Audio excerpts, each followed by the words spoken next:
So the same thing kind of always happens when a new phone is announced. The media gets the device ahead of time, maybe a couple days, a couple weeks if we're lucky, and we get to use it while we're preparing our review. Then the date and time of the press embargo arrives, the embargo lifts, everybody posts their review at once, and it is a giant, big frenzy of activity. There's commenters going nuts and defenders and attackers, and it's just a huge explosion for about a day. And then everything disappears. I mean, sure, there's follow-up coverage and stuff as people find bugs, people have other stuff to say about the devices, they wear them in over the course of a day or so, but really, nobody ever goes back and revisits these devices after that initial blast of review to see how they feel after a couple weeks. So let's do something about it. Let's take another look at the newest version of the most popular tablet in the world, the iPad 4. I'm Brandon Miniman from PocketNow.com, and this is episode 10 of After the Buzz.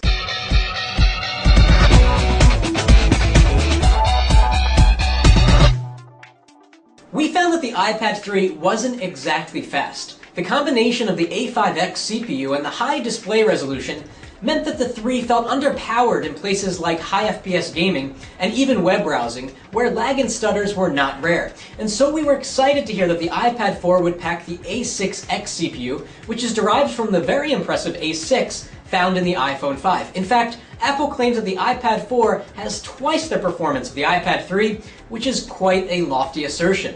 Not only were we expecting better performance on the iPad 4, but perhaps less heat and better battery life, thanks to the smaller size of the CPU. And the new Lightning connector, while not a headline feature itself, is now tied to a higher voltage plug. The iPad 3 took a terrible 7 hours to fully charge, and we were wondering if the iPad 4 would be any better. Let's start off by addressing the performance issue. The A6X chip is a dual-core CPU with a quad-core GPU. So we were eager to try Asphalt 7 on the iPad 4, which looks incredible on the iPhone 5, but was laggy on the iPad 3. The developer has updated Asphalt 7 to work with the A6X chip on the iPad 4. So what did we find? Well, the performance is definitely improved over the iPad 3, but not by much. In fact, as you can see here in gameplay, the frame rates don't seem up to par with what we get on the iPhone 5. It's a little bit laggy. In terms of web browsing, the iPad 4 comes out ahead when compared to the iPad 3, but not by much. In fact, this faster but not by much story rings true in every comparison we did. Launching apps, moving around a web page, and playing games all were indeed more speedy on the iPad 4, but definitely not twice as fast as Apple would lead you to believe. But beyond the slightly improved performance, the iPad 4 has improved Wi-Fi, according to Apple. How much improved? In our tests, it's just slightly improved with range that is perhaps 15% better than the 3. Again, Apple is claiming a 100% improvement in Wi-Fi speed, and we just don't see that. What about heat dissipation? The iPad 3 would get quite warm after a long gaming session, and it seems that the iPad 4 has actually improved in this area. The front-facing camera on the iPad 4 is now higher resolution, and it does a much better job in low-light situations. If you're one of the few that actually use FaceTime, you'll appreciate this improvement in quality. How about battery life and charge times? Well, we have good news to report. Thanks to the 20% increase in voltage in the charger, the iPad 4 charges in, 20% less time. So instead of 7 hours to go from 0 to 100%, it'll take a bit over 5 hours. The reason it takes so long to charge the iPad is because it has a tremendous 11,666 milliamp hour battery. That's like 7 average smartphone batteries in one, so it's no wonder that the iPad takes a while to charge. And speaking of charge times, has battery life improved with the iPad 4? No, it hasn't gotten any better, and that's not so bad considering that the iPad 3 had really great battery life.